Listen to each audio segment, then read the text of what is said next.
Hi mga kagagalands out there! Nandito po tayo sa Tomboy Philippines 2.0.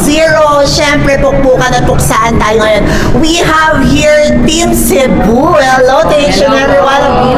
Hello po, good afternoon everyone. I'm Kurt Calobeyos. I'm 23 years old. I came from Argao, Cebu. Yes po, province of Cebu. Yes po. Magandang hapon po sa lahat. Ako po si Jubel Densing from the Pride and Loud Lapu-Lapu City, anak ni Dato Lapu-Lapu.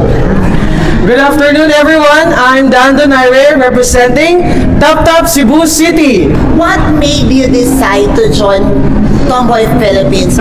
So I decided to join Tomboy Philippines to give a shot to experience the competition here in Manila po.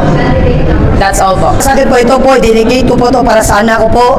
May IVF son ko. This is for him. And I have joined this to make the world know po na LGBT community individuals are worth standing up for. Having said that, we are celebrating now Pride Month, not only for the transgender woman out there na out and loud, and also sa pinaglalaban ng mga tomboys out there. What do you believe ang kailangan natin ipaglaban para sa ating komunidad?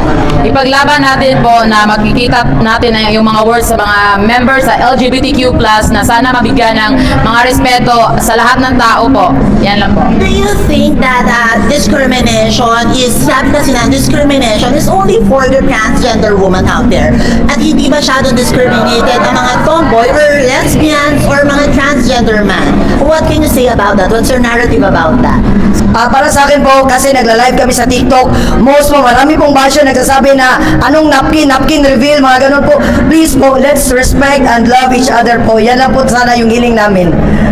For me po, as someone tomboy, nakakaranas na po talaga ako ng bullying even from my family before when they did not accept na ganito po yung gender na inano ko. But I think the important thing is you should show them that you are capable, whether you are lesbian or bakla, lahat-lahat kaya natin po. Okay, nice words from the Tomboy Philippines representing Cebu. Yes. Can you please invite everyone? Medyo matagal pa. We still have a lot of preparations for the coming prelims and coronation night will be happening in October. Can you please invite everyone? Sa tanan mga taga Cebu dira, adto na ta sa October 25 Skydome. Sa lahat ng mga supporters dyan, please follow Tomboy Philippines Year 2 for updates. And see you on Skydome on October 25. Everyone po from Top Top Cebu City, I know that you're supporting me. And everyone from Cebu City, please support us, all candidates from Cebu. See you on October 25 of Skydome. Okay, see you there and good luck to your journey here at Tomboy Philippines. Thank you so much.